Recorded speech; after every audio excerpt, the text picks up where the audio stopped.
Hello guys, आज की video में हम आपको बताने वाले हैं पहले चैप्टर से संबंधित जितनी भी तमाम जानकारी है, सारी जानकारी आज की वीडियो में मिलेगी।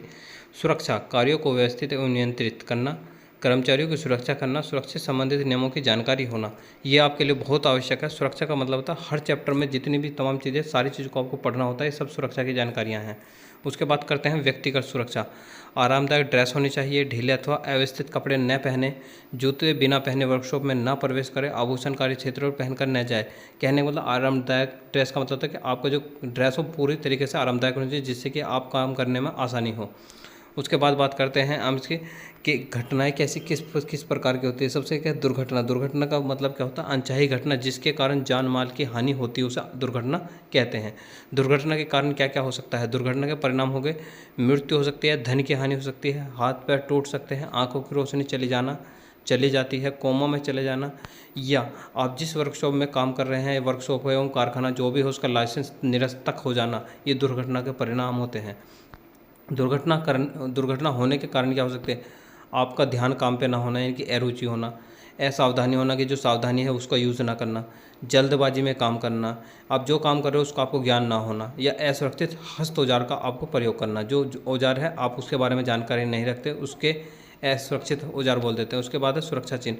सुरक्षा चिन्ह का मतलब क्या होता है? चिन्ह का मतलब होता है जिसे अनपढ़ व्यक्ति भी समझ सके, जिसके लिए भाषा की कोई बाध्य ना हो, उसे बोलते हैं सुरक्षा चिन्ह। सुरक्षा चिन्ह हमारे पास 4 प्रकार के होते हैं, वे 1 बाय 1 आपको मिलते रहेंगे। जैसे कि भाषा जो आदमी नहीं पढ़ सकता वो भी सुरक्षा चिन्ह को समझ सकता है। अब बात करते हैं कितने प्रकार के? 4 प्रकार के। कौन कौन से? निर्देशात्मक चिन्ह, आवश्यक या अनिवार्य चिन्ह, चेतावनी चिन्ह, सूचनात्मक चिन्ह।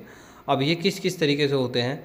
जिस निषेधात्मक कौन सा होता है, आवश्यकात्मक कौन सा होता है, चेतावनी कौन सा होता है, सूचनात्मक कौन सा होता है, तो सबके बारे में पढ़ेंगे। अर्थ सब चीज़ देखिए। निषेधात्मक चिन्ह, अर्थ मना करना, आकृति गोलाकार होती है, बॉर्डर लाल रंग का क्रॉस लगा होता है। पृष्ठभूमि की बात करें तो सफ़ेद पृष्ठभूमि होती है। चिन्ह का रंग की बात करें तो काला। और उदाहरण की बात करें तो धूम्रपान, यहाँ मत पिए, या नो पार्किंग, इस तरीके के जो सिंबल होते हैं वे क्या दिखाते हैं? निषेधात्मक चिन्ह। साइड में आपको सिंबल भी दिखाई दे रहा होगा, इस तरीके का सिंबल होता है। इस तरीके की सारी चीज़ के बारे में आपको जानकारी होनी चाहिए। उसके बाद है अनिवार्य चिन्ह। अनिवार्य चिन्ह का मतलब अर्थ होता है यह काम करना जरूरी है। आकृति गोलाकार, पृष्ठभूमि नीली होती है, चिन्ह का रंग सफ़ेद होता है। उदाहरण कार में सीट बेल्ट लगाए, या दस्ताने, आप वर्कशॉप में काम करें तो दस्ताने प्रॉपर तरीके से आपको पहनने चाहिए। यह काम आपको करना है। इसका मतलब ये नहीं कि आप अगर नहीं करते तो आप कहीं ना कहीं दुर्घटनाग्रस्त हो सकते हैं। एग्जामिनर क्या पूछता है? इसकी आकृति पूछ लेगा, या पृष्ठभूमि पूछ लेगा, या चिन्ह का रंग पूछ लेगा। तो ये सारी जानकारी आपको होनी चाहिए। उसके बाद करते हैं नेक्स्ट, चेतावनी चिन्ह। चेतावनी चिन्ह का मतलब होता है अर्थ होता है संकट या भय। आकृति की बात करें तो त्रिभुजाकार होता है। पृष्ठभूमि की बात करें तो पीले रंग की होती है। बॉर्डर की बात करें तो काले रंग का होता है। और चिन्ह की बात करें तो चिन्ह होता है इसका काला। और उदाहरण की बात करें तो उच्च वोल्टेज। तो ये जो सिंबल आप देख पा रहे हो उच्च वोल्टेज का ही सिंबल है आपका। तो इसमें सारी चीज़ों को मेंशन भी है। आप बॉर्डर भी देख पा रहे हो काले रंग का है, जो आप अंदर चिन्ह बना हुआ है वो काले रंग का है। और आकृति की बात करें तो त्रिभुजाकार है। तो बाकायदा सिंबल इसलिए बताया गया कि आपको आकृति अच्छे तरीके से याद हो जाए। बार बार ना कर एक बार अच्छे तरीके से पढ़ लो, बार बार ना पढ़ना पड़े। सूचनात्मक चिन्ह, अर्थ की बात करते हैं तो सूचना प्रदान करता है। आकृति की बात करें तो आयताकार होता है। पृष्ठभूमि की बात करें तो पृष्ठभूमि हरी होती है। चिन्ह की बात करें तो चिन्ह का रंग सफ़ेद होता है। उदाहरण के लिए शीतल जल यहाँ है। आपने देखा होगा यदि आप किसी बड़े इंस्टीट्यूट में जाते हो तो वहाँ से लिखा होता है ग्रीन उसमें कि पीने का शीतल जल। पीना ना पीना वो तुम पे डिपेंड करता है, ये सिर्फ एक इन्फॉर्मेशन देता है, उसे सूचनात्मक कहते हैं। उसके बाद आग। आग किस किस से मिलकर लगती है? आग जो लगती है आपकी ऑक्सीजन, उष्मा और ईंधन, इन तीनों को मिलाकर आग लगती है। आग किसी की एक की कमी कर दो तो आग आपकी नहीं लगेगी। उसके बाद बात करते हैं आग में कमी से बुझाने का तरीका। ऑक्सीजन की कमी कर दोगे तो स्मोथरिंग होगा, उष्मा की कमी करोगे तो कूलिंग होगा, ईंधन की कमी से कर दोगे तो स्टार्टरिंग होगा। हो सकता है देखो इंग्लिश में थोड़ी सी स्पेलिंग गलत हो, लेकिन ध्यान रखना ऑक्सीजन से स्मूथिंग, उष्मा से कूलिंग, ईंधन से स्टार्टरिंग। उसके बाद बात करते हैं आग। आग कितने प्रकार की होती है? आग हमारी 4 प्रकार की होती है, class A, class B, class C, class D. ठीक है, ये 4 प्रकार से आग बांटी हुई है, class A, class B, class C, class D. उसके बाद बात करते हैं क्लास ए।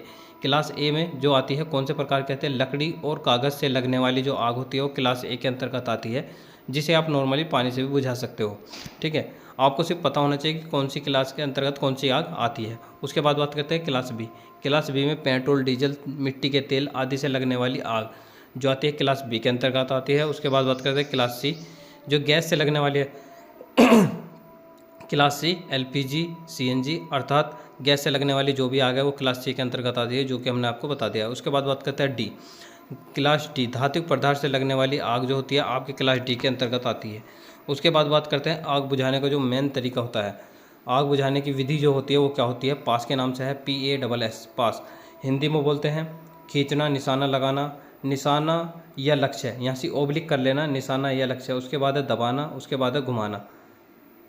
ठीक है दोस्तों, उसके बाद है दबाना घुमाना ये। उसके बाद है गोल्डन हावर। गोल्डन हावर क्या होता है, दुर्घटना के बाद प्रथम 30 मिनट का समय। जैसे आपने सुना हो डॉक्टर साहब कह देते हैं ना कि आप अगर लाने में थोड़ी सी देर कर दी तो वो 30 मिनट का जो समय होता है वो एक्सीडेंट के तुरंत बाद का गोल्डन हावर कहलाता है। दोस्तों वीडियो अच्छी लगी तो लाइक से सब्सक्राइब कर दीजिए। धन्यवाद दोस्तों, जय हिंद जय भारत।